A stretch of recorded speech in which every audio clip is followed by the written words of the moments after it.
This situation, this event that occurred at the Lake of Gennesaret is of course a historical event, a miracle of Jesus, but it is also loaded with a great teaching, because those unexpected, unforeseen storms happen to each of us several times in life. You have plans which are not necessarily bad. Many times they are very good plans, at least normal plans. Some purposes, some objective. You have planned your future, and sometimes happens which disconcerts you, that breaks these plans, that turns everything upside down, that sink you in a terrible insecurity. What before seemed clear to you, predictable, now it looks very disconcerting. It has become totally adventurous. You don't know what will happen to you. You don't know what is going to happen to your loved ones.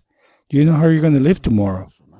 This on a personal level, for example, like illnesses, at the family level, like situation of financial crisis, on a national level or social level. Every day I pray. Every day I pray for Cuba, for Venezuela, for Nicaragua. And I have recently added other very countries that I really care about on that list. These people who had a program, a project, even a comfortable livelihood, and who are now outside their country, sometimes almost like beggars. I remember on an occasion I was in Houston with the Franciscans of Mary there, and one of the Venezuelan immigrants told me, a Venezuelan friend of mine was an important, well-known surgeon, a doctor, and now he is working in a McDonald's. I suppose that with time they will recognize his career in the United States, with time and with studies, exams. But from being a doctor to working at McDonald's, then comes the situation of the church. How much confusion, how much pain in so many of the faithful, how much bewilderment with regards to some pastors, some priests, on a personal level, on a family level, on a social and political level, on an ecclesial level, storms that give you the impression that the boat is sinking, and that the owner of the boat, like in the miracle of today, is sleeping. Lord, why did you allow this? Lord, did you not care for me? This is what the apostles asked him, because they told him, do you not care that we're sinking? Eventually, Jesus was putting them to the test, because no matter how heavy and intense the sleep was, it wasn't not that bad. And he was testing them as he tests us. When he wakes up, he gets angry at them. He doesn't apologize. He gets angry at them and tells them, like, why did you have so little faith? And then the storm passes because he does the miracle. Faith is not only accepting dogmas, some principles about God, about the Eucharist, about the Blessed Virgin. Faith is trust. And it is not easy. It's not easy to trust. It's very difficult in some situations. But what will happen if we decide not to trust in God? We are in the storm does not pass. We ask God, why does he not intervene?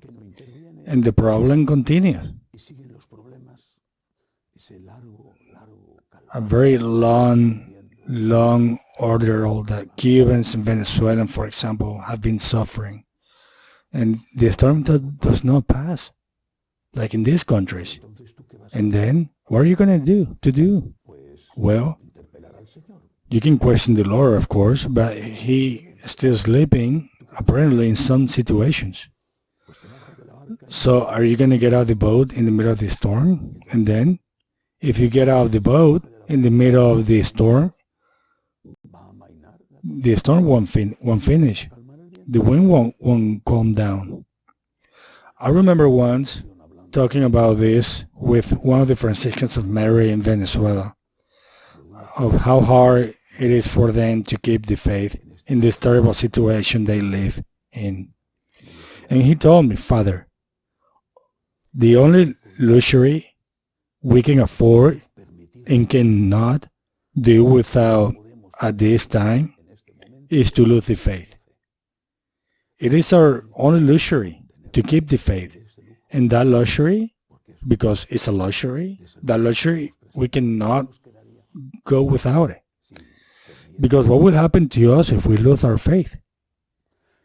When you are in the storm, even if it's very hard to trust in God, even if your reason tells you that there is no one there to listen to your pleas, the only thing you cannot do is to turn away from God, because then you're going to be alone with the illness, with the family problem, with the social and political problem, with the economic problem, or the ecclesial problem. Instead, when in the midst of the storm, even if you don't understand and do not see, and your reason is screaming that there is nobody hearing your pleas, you got to keep going. You got to be with your open heart and tell the Lord, I trust you, Lord. I don't understand your plans. I don't know why you allow this to happen. Why so much suffering in the church, in my country, in my family? I don't know. But, Lord, I trust in you. The storm will pass. It will pass. It will surely pass. It will take longer or it will take less time, but it will pass eventually. And if you have trust in Him, you will not have to listen to this voice of the Lord, man of little faith. Why did you doubt? And then we can tell the Lord, Lord, please shorter the terms and help us to this storm to go away very, very fast. There is something that I have to say when I do a comment of the gospel like this one. And I was already referring to this yesterday. Life is not made out of storms. Storms exist, and they happen. But life is not made of storms. There are storms, but there are also good days. And what we have done on the good days? Of course, there are difficult moments in the family. There are difficult moments in the economy of the family and the person. There are difficult moments in the church, in the country. But there are also very good moments that they're not very hard. And what we have done these days? Have we give thanks to God? Have we put the gift we had to God's service? And why don't we remember these days when difficulties come? When we are in the storm? Why don't we remember the wonderful sunny days, splendid with a delicious sea that made you feel like swimming crystal clear water? Why we don't remember that? Because it is a great injustice to God, and sometimes to our neighbor also, that we only remember the difficult moments, or that we only remember our neighbor's faults. Let us thank God for what we have. Let us offer to the Lord what we have, which is His gift. And when we are in the midst of difficulties, let us ask the Lord, if possible, to let that cup pass from us. But let us say to him, Lord, I trust in you. Right now, right at this moment, right in this darkness, right in this storm, Lord, I trust in you, and I abandon myself into your hands. Amen.